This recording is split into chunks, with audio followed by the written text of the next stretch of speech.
Возвращаемся в Якутск и снова о проблеме с жилым домом. Более 300 человек в новом многоквартирном доме по адресу проспект Ленина, 53 бьют тревогу. Уже почти зима, а люди вынуждены сидеть в верхней одежде и ждать вечера.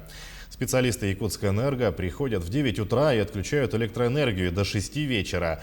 С чем это связано и почему городские власти бездействуют в ситуации, прямо сейчас разбирается наш корреспондент. Она находится на месте. Ульяна, приветствую тебя. Тебе слово. Сергей, приветствую тебя. Мы находимся по адресу проспект Ленина, 53. Кстати, скажу, что дом находится практически в центре города. Это Залог. И с 2014 года пайщики этого дома никак не могут решить свои проблемы. Ну, а проблема на самом деле аховая, потому что уже сегодня 9-й день, как люди сидят без света. Мы с утра уже здесь работаем с 9 утра и уже видели, каким образом специалисты Якутскэнерго приходят и просто-напросто отключают дом от электроэнергии с 9 утра до 6 вечера. Давайте послушаем, что говорят по этому поводу сами жильцы. Есть очень много одиноких женщин, бабушек, которые есть с детьми, которые вообще не выходят. И вот как выживать, я даже не знаю. Мне тоже вот пенсионерка, мне подниматься на 10-й этаж очень тяжело. Ходите, да? Хожу, а куда деваться? А вы Вон когда... в 10-м этаже я. Вон, чуть не задыхаюсь, а что делать? Ну, мы видим, что на заднем фоне собрались все жильцы. Это порядка 300 квартир. Люди, конечно же, все в панике, не знают, что делать, потому что у многих маленькие дети. Здесь очень много пожилых людей, и при этом дом еще не сдан. И каким образом люди смогли сюда заселиться, вообще непонятно. У многих уже ключи. Кто-то уже сделал ремонт, а документов на руках у многих нет. Мы с утра даже сходили в ПЖСК «Прогресс», это строительные ПЖСК, в общем, и не смогли до них достучаться, но на самом деле директора нет. Даже сейчас вот люди собрались, никого нет от застройщика. Но при этом сегодня дал комментарий нам главный инженер. Давайте послушаем, что он сказал. На самом деле они все обвиняют самих жильцов, говорят, что у них 2-миллионный долг. Давайте послушаем.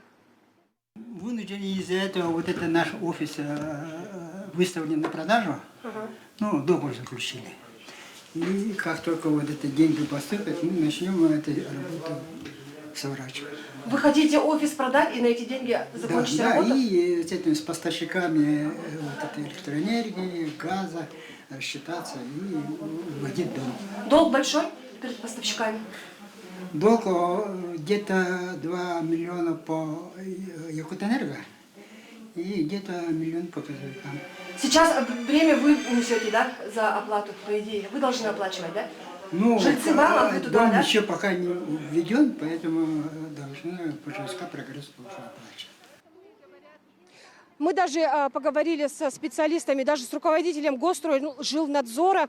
Говорят, что от кооператива на кооператив уже было несколько предписаний по поводу того, что каким образом сюда заселились люди. При этом сам дом еще не сдан и даже не закончен ремонт в подъездах. Очень много еще недоделок. Рядом со мной сейчас находится руководитель автодорожного округа Александр Иванов. Вот вы сказали, что еще до отключения начали проводить всю эту работу, да? На какой сейчас стадии? Да, все верно. Мы до начала отключения Якутскэнерго этого дома от электричества, точнее, введения режима ограничения, к нам обратилась управляющая компания «Гарант Плюс». Но совместно с управляющей компанией мы сперва на моем уровне провели совещание с Якутскэнерго, как бы к единому знаменателю не пришли. Потом провели до отключения, опять же, на уровне Егора Ефимовича Кардашевского.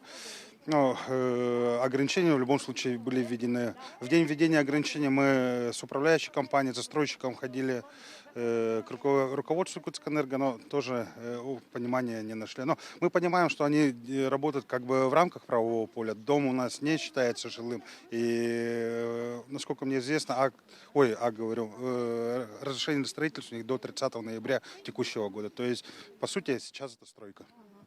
Сам же жилищный кооператив, чтобы расплатиться с долгами, пообещал продать свой же офис, который находится на первом этаже этого же дома. При этом это было еще 10 дней назад. До сих пор помещение еще не продано. Это значит, долг висит перед ресурсоснабжающими организациями, в том числе и перед Якутскэнерго. Что сейчас делать людям, непонятно. На улице уже практически зима, у людей в домах очень холодно, так что сами жильцы обращаются к властям города и республики, чтобы эта проблема срочным образом как-то уже решилась в эти дни, потому что ситуация на самом деле аховая. Ну а более подробно, что вообще творится в этом доме, мы расскажем в вечерних выпусках новостей.